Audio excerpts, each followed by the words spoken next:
Coaches, welcome to The Art of Tennis. This is episode 25. So my name is Rick and I run this weekly YouTube series to help coaches become better at their craft and also a little bit more business savvy.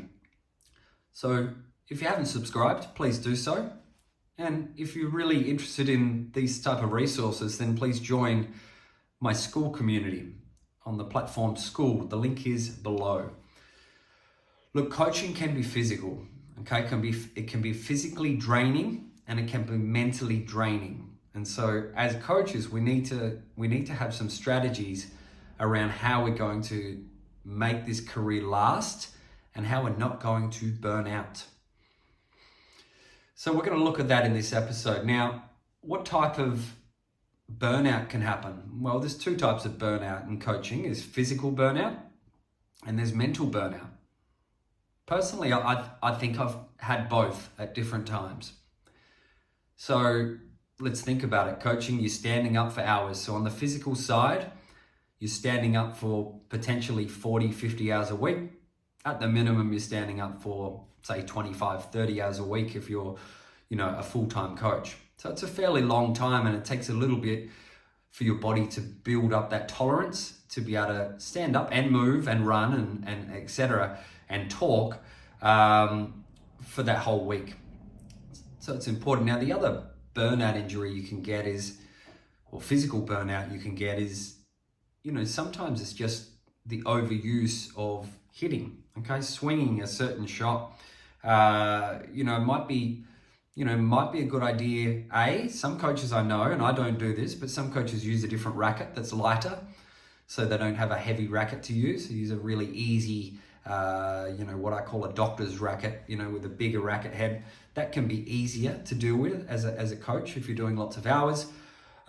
Personally, I do use the same racket. I like to use the same racket, but you have to be careful, especially if you're demonstrating certain technical changes and you're demonstrating it for one client after another. Okay, so that's when I find that sometimes my body plays up as if I'm doing something over and over again, or maybe medicine ball throws, and you're just overdoing it because you're doing it for every client on repeat, right? So you got to be careful with that. Now, coaching's obviously, we're coaching early in the mornings and we're coaching in the, potentially late at night. And so it's a long day. Now, we should have some rest time in the middle of the day, but it's a long day. So, that physical burnout is real and mental burnout is real, okay? People get mental burnout from overdoing this, but getting too wrapped up in coaching and not giving yourself enough downtime away from the court. So look, first, I want to look at how we can avoid that physical burnout. Now, I've mentioned a couple of things already on, maybe, you look at your racket. Be careful on repeating those same movements over and over again. But what about, other things like, what you're eating in a day, all right? So food's important, okay? I used to not really care so much about food or nutrition, pretty sort of lazy on that side, or didn't pay enough attention to it. But as I've gotten, certainly into my 30s and now I'm into my 40s, food and nutrition serves a really important role. So for me, I don't eat much when I first wake up before I go coach, maybe a little bit of fruit and coffee. But when I finish that morning shift, I'm eating well. I'm eating like a king at about 10:30, 11 o'clock. So some people call this, it's almost a fast. If I don't eat in the morning, I have the coffee, maybe a piece of fruit, but almost fasting a little bit until 10:30, 11. This is not for everybody, okay? Not everyone's gonna like this type of pattern, but for me it works. And then at 11 o'clock, I'll eat steak, chicken, and vegetables.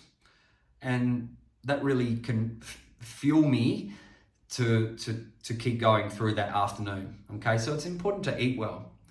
Now, different coaches have got different takes on this. I'm kind of animal based, I guess, is how I would consider my diet.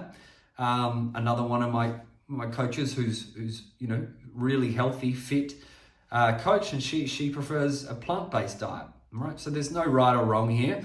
For me, I need to get my protein from steak, chicken, salmon, things like that. All right. Dehydration.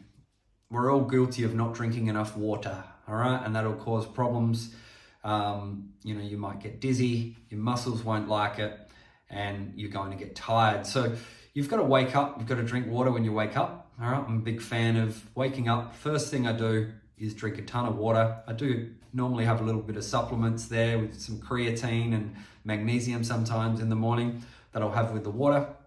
But it's important to drink a lot of water in the morning, and then while you're coaching, you should be sipping on water. If you have a hard session, then it's got to be more than water. All right, you've got to look at some electrolytes to replace, what you've lost in those harder physical sessions. So that's food and hydration, but what about recovery? Okay, so recovery is so important once you finish. Now, again, different coaches will have different ways they recover. For me, I can only speak from my experience. For me, the chiropractor is part of my life. Okay, every 2 weeks, I'm getting a chiro adjustment. Now, I think my chiro and the couple of chiros that I see at the place I go to, at Perth Wellness Centre, are brilliant, right? Not all chiros might be brilliant. I can't speak on behalf of all chiropractors, but if it's not a chiro, maybe it's a physio or an OT, or maybe it's just massage, regular massage that you get. And a lot of coaches like getting massages.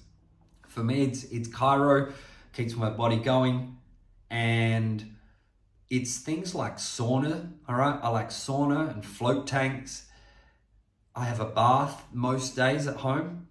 So these things help recover. If you want to add some magnesium or some salts to the bath, that can help even more. But each day I'm putting some time into this recovery. Chiropractor, sauna, bath are my main ones. Now, strength. We need to, this repetition on muscles, even though a lot of the tennis shots we should be fine with, we still need to work on keeping our condition of our muscles, condition of our bodies. So, whether I've always done some type of home workout, even if it's just a small workout, a few push-ups here and there. More recently, I've been a bit more committed and joined a gym, and I've done that in the past, and I'm doing it again now. But the point is that, whether it's 2-3 times a week or most days, you should be doing something to help your muscles so they can perform for your 30 hours a week, right? But look, you got to be really clever with how you schedule your week, because if you're coaching really difficult lessons over and over again, and then you're backing it up with more difficult lessons, you're going to run out of steam. You're going to run out of energy, and your body might break down.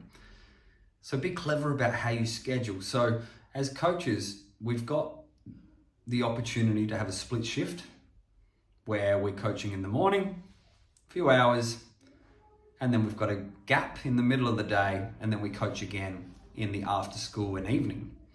And the split shift, even though it covers a long period of time, if you're starting at 6:30, 7 o'clock in the morning, and you're finishing at 8 or 9 p.m., it's a long day, but the split shift enables you to create some recovery time, and also just some time to do normal things, right?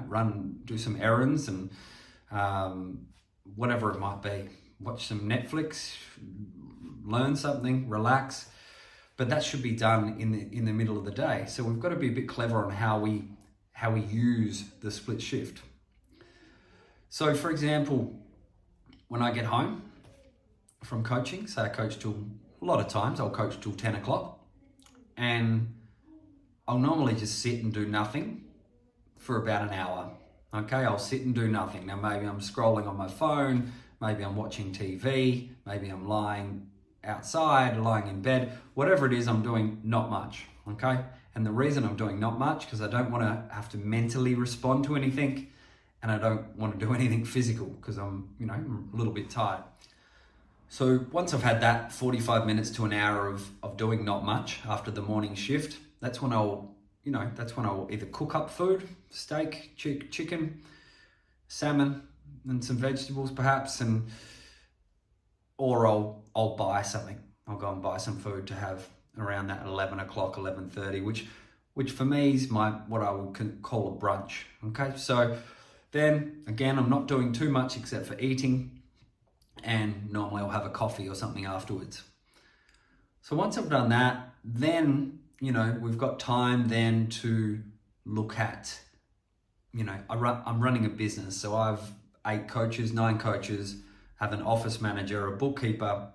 I have to answer to a club committee. So there's always things to do. So I'll jump on the laptop, check emails, message people on what's needed for that week. I'm not so much involved in the operational, so I'm not taking the bookings and scheduling in. That's the office manager's job, who does a really good job of that. But for me, it's more forward planning stuff. Okay, so marketing or getting the coaches to be working on a certain theme. But it's a lot to do with the marketing and the coaching side of the business.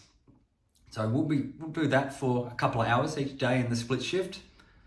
And that still leaves another 2-3 hours of time in that split shift. So a split shift is normally, the gap in the middle should be 5 hours, might be 6. So you've still got another 2 or 3 hours after doing some laptop time, eating food, having a total rest. You've still got time. Now, whether you're then going to the shops, doing some housework, going to the gym, having a bath, etc. You get the idea. There's time to use there, all right? And you've got to use it wisely, because then once the afternoon kicks back in, you're back on court again coaching. So you need to almost see the split shift like a chance to reset, like it's a brand new day that you're starting in the afternoon. So for me, every day is almost like 2 days. So that's important. So look, this helps with the physical side, and it also helps with the mental side, okay? We can easily get mentally burnt out with coaching. Now, normally, when your passion starts to disappear, you're mentally burning out. So if you sort of don't care, you're just sort of going through the motions, and it's the same old drills, same old coaching cues, watch the ball, follow through, whatever it might be, and you're automatically saying things on repeat, and you've lost your spark on what you need to do. Other mental burnout, you might be constantly thinking about your coaching, or if you run a business, you'd be constantly thinking about your business. And if you're constantly thinking about it, if you're sitting there at nighttime at 8:30 and you're still thinking about it, then that's a problem. And that can be quite hard to get rid of, because especially when you're running a business, there's a lot to think about, but you just need to learn to, I'd say detach is the best way, or compartmentalize these problems or these things to do. For me, it's writing everything down. Whatever stresses me out, I need to write it down and come back to it the next day. All right, so when I'm in my laptop time the next day, then I can address these worries, okay? So that can work really well. Connecting with your peers is good, right? So in really early episodes, I talked about going to the coach conference and realizing, how many coaches there are who are in this industry, and they're all going through the same problems as you are, all right? Or experiencing the great parts and the not so great parts of this industry. So connect with them, whether it's through your member bodies, your state bodies. Try to connect, well, whether it's personally just organizing a coffee with another coach. That can be really helpful. If you're on the business side, you may still be able to do that, but you may connect with other business owners.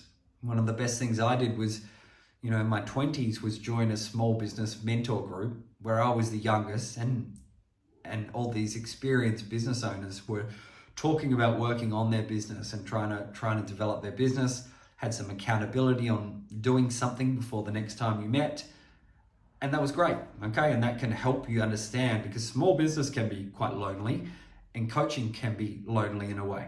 So you've got to be clever on how you can, connect with others there. But otherwise, outside of this, you need to recharge somehow. Okay, how do you recharge? Now, apart from the physical recharging, the sauna, the chiro, the bath, the food, the hydration, recharge by doing things you're passionate about. Okay, I'm sure everybody here is not only interested in tennis. For me, music's always been my thing. Okay, I love listening to music, and then in my 20s started making music, writing music and singing, and played in a couple of bands in my 20s and 30s. And so music, or original music, is really a passion of mine. So I'll spend at least one day a week fiddling around, making some music. I do it on my iPad, and that takes me well away from thinking about business and thinking about coaching. For me, I also like learning about other things. Recent years has been, certain parts of investing in Bitcoin, cryptocurrency, precious metal investing, and this stuff might not interest you, but I guess the point is that you need to find something that you're interested in. So when I'm not doing music, I might be learning about something, and that can be done on YouTube lots of times. Okay, learn for free on YouTube. And I guess finally on this is turn your phone off, right? Unless you're absolutely needed. Okay, you can't turn your phone off if you're the main phone number for the business and you've got lessons about to start. You can't turn it off then. But for me, I don't hold the main phone to the business. But even if I did, in the middle of the day, I don't need to answer the phone to somebody at 11 o'clock. Okay, I can call them back. All right, so it's important to have some time with your phone's either off or on silent. Personally, my phone's on silent all the time. Okay, so I don't really do phone calls. I arrange a phone call and then I ring them. Okay, or I arrange them, give me a call at 10 o'clock.